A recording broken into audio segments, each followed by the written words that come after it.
The court has asked me to do a mental retardation evaluation. Now here's a court order. Why don't you take some time and look at that and see if you have any questions about it. The man in the orange jumpsuit is Daniel Plata.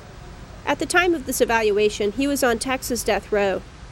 The man on the right is Dr. George Jankowski, a psychologist hired by Harris County prosecutors to evaluate whether Plata was mentally retarded. If his answer was yes, then Plata would be spared from execution. I don't understand his word right there. Evaluate, that's like do testing, like your attorney said. That's another word for testing. By 2005, Daniel Plata had been on death row for almost a decade. An immigrant from a rural village in Michoacan, Mexico, his family came to Houston in search of a better life. But in 1996, Plata was sentenced to die for killing a clerk during a robbery at this convenience store in West Houston. His mother, Flores Binda, dreaded his execution. She sought help from any lawyer who would listen. Una vez fui a ver a uno y le dije, me dijo, pues, este es un caso muy difícil, ¿y para qué te voy a quitar el dinero? Y entonces solamente hay que esperar. Le dije, ¿esperar a qué? Pues a que lo maten. Plata's case seemed hopeless until a 2002 Supreme Court ruling banned executions of the mentally retarded as cruel and unusual. This prompted Catherine Case, a senior staff attorney with the Texas Defender Service, to file an appeal to commute Plata's death sentence to life. She believed she could prove he was mentally retarded, even though he'd committed capital murder. As you learn the science, what you find out is people with mental retardation are able to do a lot of things. Texas Governor Rick Perry vetoed a law that would ban executions of the mentally retarded, so the state courts made up their own criteria to comply with the Supreme Court's ruling. But they still consider whether a defendant meets a three-part clinical definition: an IQ of 70 or below, and adaptive behavior deficits and everyday skills used to work and communicate. These symptoms must be present before the age of 18. When Case interviewed the doctor in Mexico that attended Plata's birth, he said he'd been born practically dead from lack of oxygen. Lo sacamos y nació completamente flácido, morado. A note from Plata's high school teacher said his intelligence was extremely low. And Case hired a psychologist who tested Plata. He said his IQ was 65, below the cutoff point for mental retardation.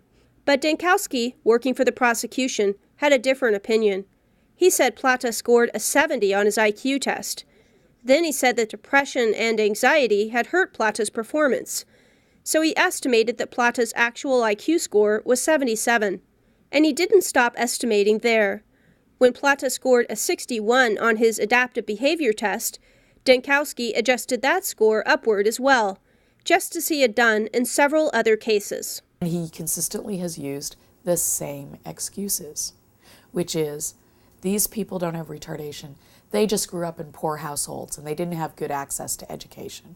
Case thought the federal judge hearing Plata's appeal should refuse to accept Jankowski's estimated scores.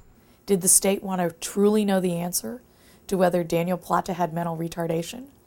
Or did it just want some quick and dirty answer that ended in the word no?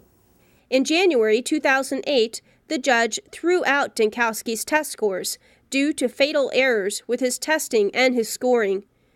The judge ruled that Plata was mentally retarded and commuted his sentence to life. Now, Jankowski's colleagues are speaking out against his methodology. The scores that Jankowski eventually obtained, in which he used to say, well, this person doesn't fail at the adaptive behavior level, is essentially junk science.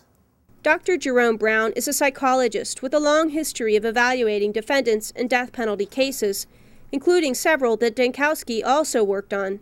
After Plata's appeal, he filed a complaint against Jankowski with the State Licensing Board for Psychologists. If you don't follow the standards and the rules of the psychological testing by which they're constructed, then they have no validity.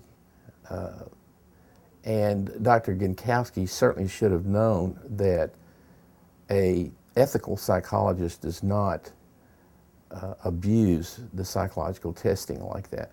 Dankowski will have a chance to respond to his critics in a hearing scheduled this February. He could lose his license, and the other cases he worked on could be re-examined.